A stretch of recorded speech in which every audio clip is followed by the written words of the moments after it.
Olá, boa noite.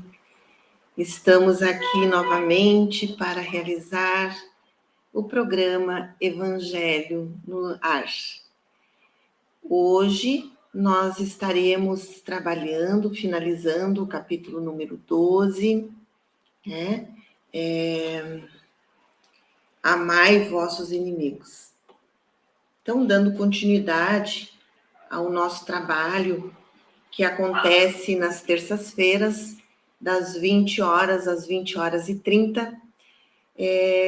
Vamos iniciar esse evangelho no ar com a leitura de uma mensagem desse livrinho aqui, Sete Caminhos para o Alto Amor. É uma mensagem que nos foi trazida por Maria Modesto Cravo em setembro de 2016. Então, para a gente ir já nos harmonizando, entrando em sintonia com esses amigos da espiritualidade que estão sempre presentes nesse momento, vamos ler essa mensagem, fazer a nossa oração e depois dar sequência ao capítulo número 12, que a gente iniciou no início do mês, que é um capítulo bastante extenso, né? E talvez terminemos hoje. Nós estamos no item 14 e vamos ler o 14, 15 e 16 para que a gente possa terminar esse capítulo.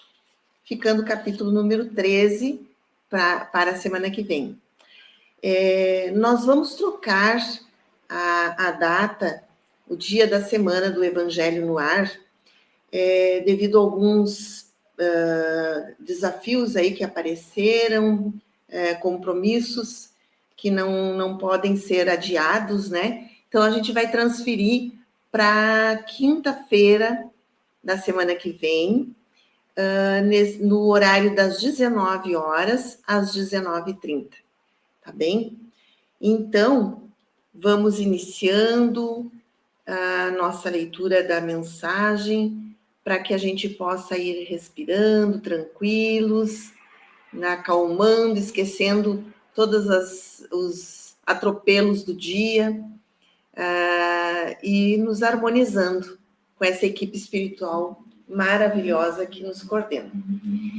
Então, a mensagem da Maria Modesto Cravo fala assim: autoestima é um aprendizado e não apenas um clima mental improvisado no dia a dia. E este aprendizado passa pela valorização de quem se é, pelo contentamento com seu modo de ser e pela confiança em suas atitudes e convicções. A maior prova disso está no esforço que se faz necessário para sustentar os sentimentos movimentados em prol do amor a si próprio, de se cuidar, de se resgatar das ilusões e das crenças falsas da vida. O arrependimento, a solidão, o receio, a ansiedade, a insegurança, a carência, a irritação, o pessimismo e outras tantas emoções farão parte da nossa vida emocional de quem assume a arte do amor próprio. São emoções reguladoras, cujo objetivo é manter a sanidade e o equilíbrio. Quem deseja viver o auto-amor terá de mergulhar no entendimento das funções positivas e curativas de cada emoção presente na dinâmica de sua existência. Essa é a contribuição da obra do Pai João de Angola. Nossa esperança repousa na intenção de tecer um filete de luz que auxilie nossos irmãos no plano físico a encontrar a si próprios pelos caminhos redentores do amor. Essa é uma mensagem dessa autora maravilhosa que nos auxilia a refletir sobre essa questão do aprendizado de ter essa autoestima, que ela diz que é um estado mental construído, né, tijolo por tijolo, né, com paciência, com perseverança, com coragem, com decisão, no nosso dia a dia, tá bom? E hoje a gente quer fazer uma oração para todos aqueles, é claro, que nesse momento têm algum tipo de ansiedade, de angústia, de tristeza, e tentar fazer com que essas vibrações cheguem a todas essas pessoas. E nós queremos pedir especialmente pela nossa colega de programa, a Carmen Regina, que está se recuperando de uma cirurgia e, portanto, ela hoje não está conosco. E também pedir para esses amigos incansáveis que esse momento do Evangelho no Lar seja um momento de muita luz, de concentração de vibrações boas para os nossos lares, para todas aquelas pessoas que nos rodeiam, nossos familiares, amigos, colegas de trabalho, enfim. E agradecer por estarmos mais uma vez aqui reunidos, realizando esse trabalho grandioso que é de refletir sobre essas questões que tanto nos dizem respeito e são trazidas, né, pelo nosso querido Evangelho segundo o Espiritismo. Então,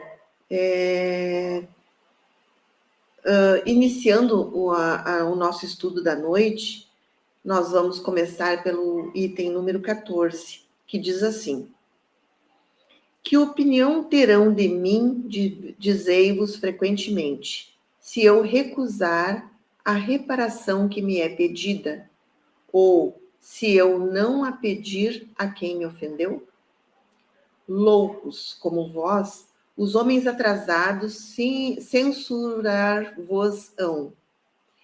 Mas os que são iluminados pela chama do progresso intelectual e moral dirão que agiste segundo a verdadeira sabedoria. Refleti um pouco, devido a uma palavra muitas vezes dita à toa ou inofensivamente por um de vossos irmãos, vosso orgulho fica melindrado e respondeis de maneira picante. Eis uma provocação. Antes de chegar ao momento decisivo, perguntai a vós mesmos se agis como cristãos? Que conta dareis à sociedade se a privardes de um de seus membros? Pensai no remorso de ter tirado de uma mulher seu marido, de uma mãe seu filho, dos filhos o seu pai e arrimo? Certamente aquele que ofende deve uma reparação, mas não é mais honrado para ele dá-la espontaneamente, reconhecendo seus erros, do que expor a vida daquele que tem direito de lamentar-se? Quanto ao ofendido, tenho de convir que, algumas vezes, pode encontrar-se gravemente atingido, seja em sua pessoa, seja em relação àqueles que o cercam. Não é só o amor próprio que está em jogo, mas o coração está ferido e sofre. Porém, não apenas é estúpido jogar sua vida contra um miserável, capaz de uma infâmia, mas além disso, mesmo ele estando morto, a afronta, seja ela qual for, não continuará existindo? O sangue derramado não dá ainda mais fama a um fato que, se é falso, deve cair por si só. E se é verdadeiro, pode esconder-se sob o silêncio? Portanto, só o que resta é a satisfação da vingança saciada. Ai, triste satisfação, que muitas vezes deixa já nesta vida pungentes lamentos. Porém, se é o ofendido que sucumbe, onde está a reparação? Quando a caridade for a regra de conduta dos homens, eles conformarão seus atos e suas palavras a essa máxima: não façai aos outros o que não quereis que vos façam. E então desaparecerão todos os motivos de dissensões, e com eles os de duelos e de guerras, que são duelos de povo a povo. François Xavier, Bordeaux, 1861. Então, nesse item 14, que eu esqueci de dizer antes de começar a ler, lembrem que nós estávamos falando sobre o duelo, né? Então, essa mensagem trazida em 1861, ela diz respeito a um contexto, né? O exemplo aqui está dizendo respeito ao contexto daquela época, né? Tirar a vida, né? Para se vingar de algum ato que a gente sofre, enfim. Mas nós podemos traduzi-la trazer para os nossos dias, né? Que muitas vezes o duelo é aquela sensação de que se eu fui ofendido ou magoado, eu tenho aquela ideia de que eu preciso me vingar, de que eu preciso fazer ao outro o mesmo, ou talvez até mais, do que aquela ação que fez com que eu me sentisse humilhada, ofendida, magoada, enfim. Então, o François Xavier, esse espírito aqui, ele está falando que, né, a vingança, ela não corrige aquele estado de coisas que foi construído naquele momento. Ela não faz com que a minha mágoa, o meu ressentimento, ele melhore a partir de uma vingança. Pelo contrário, cada vez que eu pensar numa vingança e realizar uma vingança, eu estarei agravando ainda mais aquela situação. Então, como diz essa máxima, né? Não façais ao outro o que não quereis que vos façam. Quer dizer, se o outro me ofende, se o outro me humilha, esse é um problema dele e não é meu. Por quê? Porque ele está incorrendo num erro, né? Esse erro é dele, é um problema dele que ele precisa resolver dentro dele. Agora, se eu pensar a mesma coisa que ele, pensar numa vingança, querer fazer, dar o retorno, dar o troco, duelar com ele, entre aspas, né? Eu vou estar errando da mesma forma que ele está errando comigo. Então, eu acho que é isso que esse espírito maravilhoso, né, quis nos trazer com essa mensagem. A próxima mensagem, que ainda continua, né, a mensagem sobre o duelo, é uma mensagem sobre Augustinho.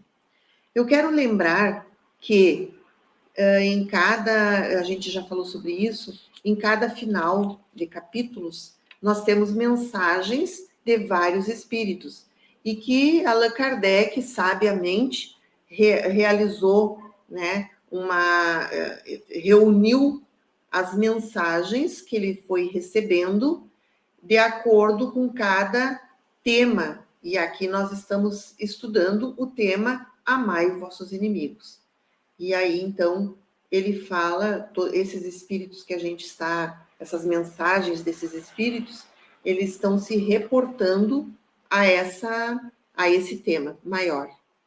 Então, por isso que, na verdade, quando a gente está lendo aqui, eles estão dizendo a mesma coisa com outras palavras, né? Por isso que talvez soe como uma repetição, mas não é. Como está organizado assim no Evangelho, nós estamos lendo de acordo como está organizado aqui, tá bom? Então, no item número 15, o Augustin, também em Bordeaux, 1861, ele fala o seguinte: o homem do mundo, o homem feliz, que, por uma palavra ofensiva, uma causa leve, joga com sua vida, que lhe vem de Deus, e joga com a vida do seu semelhante, que só a Deus pertence. Esse homem é 100 vezes mais culpado que o miserável que, levado pela cupidez e às vezes pela necessidade, introduz-se numa morada para nela roubar o que cobiça, matando aqueles que se opõem à sua intenção. Esse último é quase sempre um homem sem educação, que não tem senão noções imperfeitas do bem e do mal, enquanto que o duelista quase sempre pertence à classe mais esclarecida. Um mata brutalmente, o outro com método e polidez, o que faz com que a sociedade o desculpe. Acrescento ainda que o duelista é infinitamente mais culpado que o infeliz, que, cedendo a um sentimento de vingança, mata num momento de exasperação. O duelista não tem por desculpa o arrebatamento da paixão, pois entre o insulto e a reparação sempre há tempo para refletir. Portanto, ele age fria e premeditadamente. Tudo é calculado e estudado para matar, mas mais seguramente o seu adversário. É verdade que também expõe sua vida, e é isso que reabilita o duelo aos olhos do mundo, porque se vê aí um ato de coragem e de desprezo pela própria vida. Porém, a coragem verdadeira, quando se está seguro de si mesmo, o duelo, resto dos tempos de barbárie, nos quais o direito do mais forte era a lei, desaparecerá com a apreciação mais sadia da verdadeira questão de honra e à medida que o homem tiver uma fé mais viva na vida futura. Então, o que o Agostinho está querendo dizer, ao meu ver, né, que o duelista ele tem mais tempo para refletir e para premeditar uma vingança. E aquele que magoa, aquele que humilha, né? Como eu estava dizendo, eu estou trazendo essas palavras aqui para o nosso contexto atual, porque a gente sabe que naquela época, naquele contexto, né, era muito comum a morte, matar, enfim. Claro que hoje também, né? Mas não tão comum no meio de pessoas que já têm uma compreensão maior. Mas muitas vezes a gente humilha, a gente magoa pessoas com os nossos atos, as nossas palavras, as nossas formas de pensar e expor ideias, né? E muitas vezes a gente faz isso numa exasperação momentânea, né? E aí, então, o outro que é magoado ou humilhado, ele dá o retorno, quer dizer, ele premedita a vingança àquela humilhação.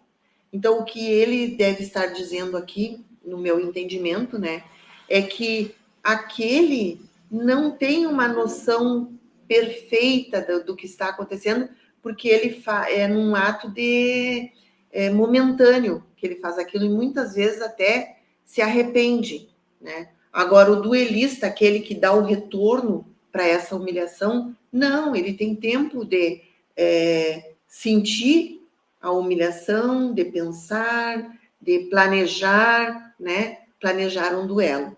Então, como esse espírito diz aqui, como ele age fria e premeditadamente, tudo é calculado e estudado, então ele é infinitamente mais,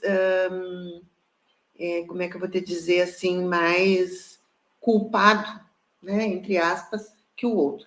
Não que o outro não seja também, né? Mas se a gente for ver, for analisar os dois casos, né? Se nós achamos errado o que o outro fez, nós não devemos repetir, né, aquele ato. Então, mais ou menos isso é que o Agostinho, né, deve estar tentando dizer com essa mensagem. E para finalizar o capítulo número 12, Amai vossos inimigos, o item número 16 tem uma nota, uma nota realizada por Allan Kardec. Então diz assim: os duelos tornam-se cada vez mais raros, e se ainda se vêem de tempos em tempos dolorosos exemplos deles. O número não é comparável ao que foi outrora, né? Antigamente, um homem não saía de sua casa sem prever um encontro e, consequentemente, sempre tomava suas precauções. Um sinal característico dos costumes do tempo e dos povos está no porte habitual, ostensivo ou escondido de armas ofensivas e defensivas. A abolição desse uso testemunha o abrandamento dos costumes e é curioso seguir sua graduação desde a época em que os cavaleiros só cavalgavam com armaduras de ferro e munidos de lança, até o porte de uma simples espada, mais tarde transformada num adorno, um mero acessório de brasão e uma arma agressiva. Um outro traço dos costumes é o de que, no passado, os combates pessoais tinham lugar em plena rua, diante da multidão, que se afastava para deixar o campo livre, e que hoje são escondidos. Nos dias de hoje, a morte do homem é um acontecimento que comove. No passado, não se reparava nisso. O Espiritismo arrebatará esses últimos vestígios de barbárie, inculcando nos homens um espírito de caridade e fraternidade. Então, quer dizer, com o passar do tempo, nós vamos evoluindo e compreendendo melhor essas relações, né? Hoje, como, né, a gente estava comentando agora há pouco, nós nós não nos duelamos mais com uma espada, com uma arma, mas a gente ainda duela, né, com palavras, com ações, né? Então, isso indica o nosso crescimento espiritual, a nossa compreensão maior.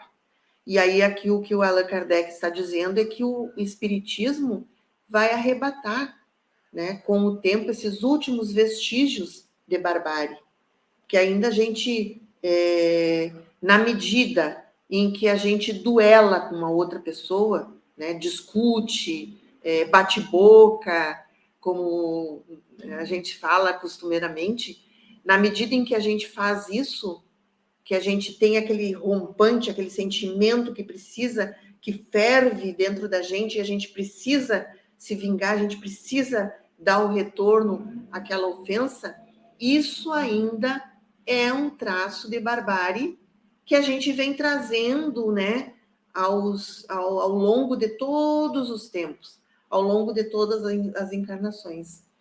Então, como o capítulo fala, amai vossos inimigos, o duelo de qualquer tipo de estágio, de nível, né? Seja um duelo psicológico, ele é negativo, né? Ele é muito negativo, porque na medida em que estamos convivendo em sociedade, estamos convivendo com pessoas, porque somos espíritos, né, criados para viver em relação, para viver em sociedade, porque é através das relações que nós aprendemos. Essa dor da humilhação, essa dor da mágoa, ela, em alguma medida, ela é importante, porque é através desses conflitos que nós vamos aprendendo a segurar mais as nossas emoções, a pensar mais sobre aquilo que a gente está sentindo,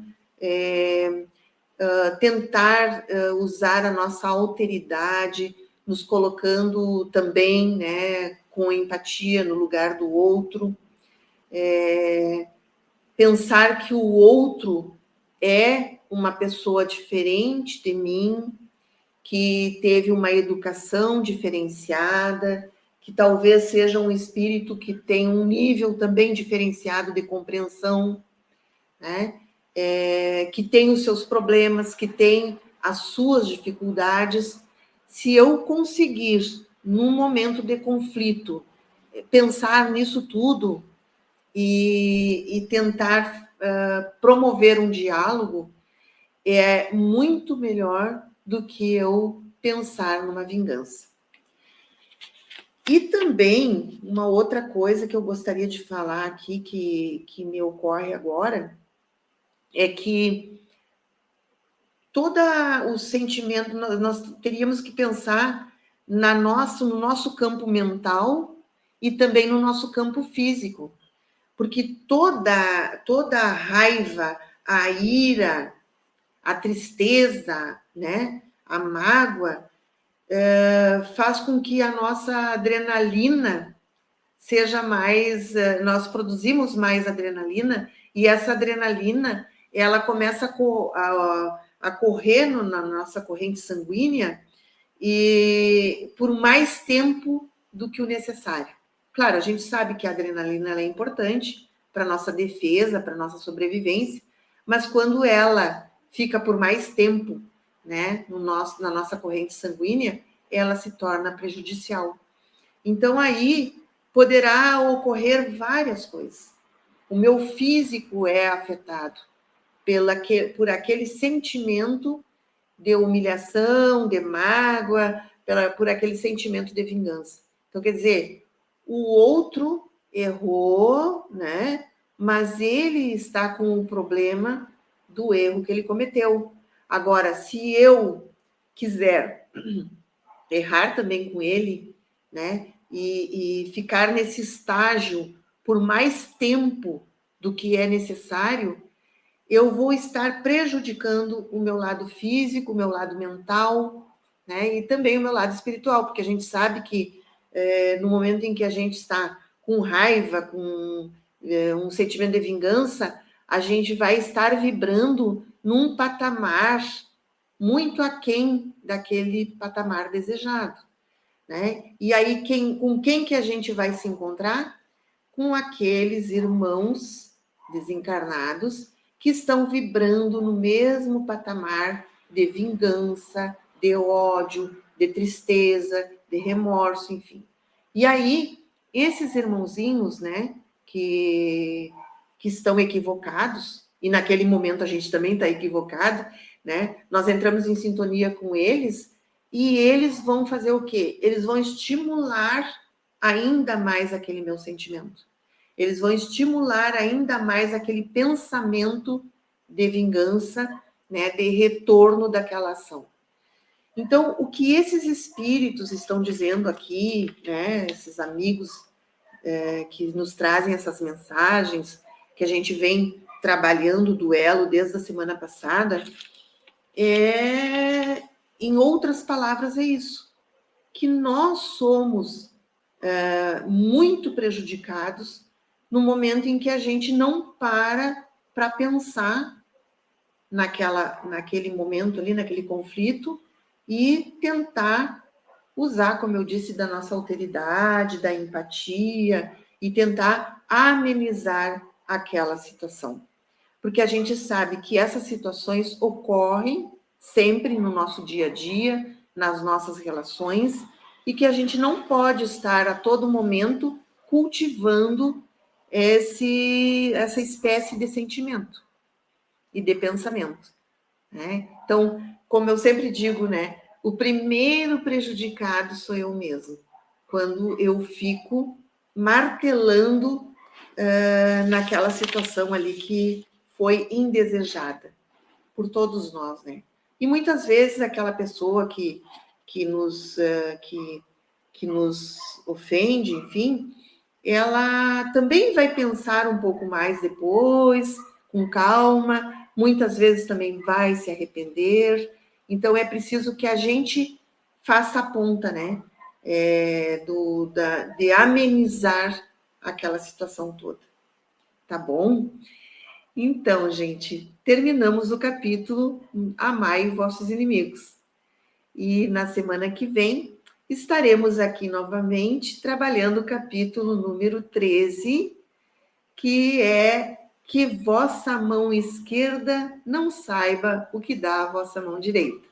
É um capítulo também muito interessante, ele tem muitas instruções dos espíritos, é um capítulo bastante longo, né? E que vai ser bem legal da gente estudar, da gente refletir junto sobre ele, tá bom? Então, aguardando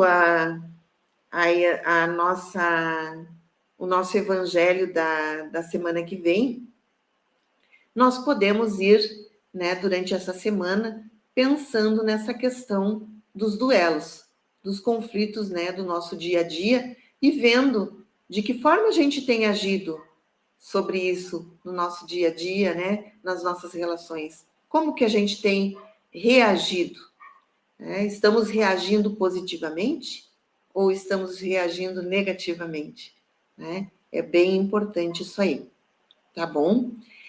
Então, eu convido a todos para que a gente encerre nosso Evangelho no Ar dessa semana, lembrando que na semana que vem nós estaremos trabalhando esse capítulo número 13 na quinta-feira, das 19 horas até as 19h30.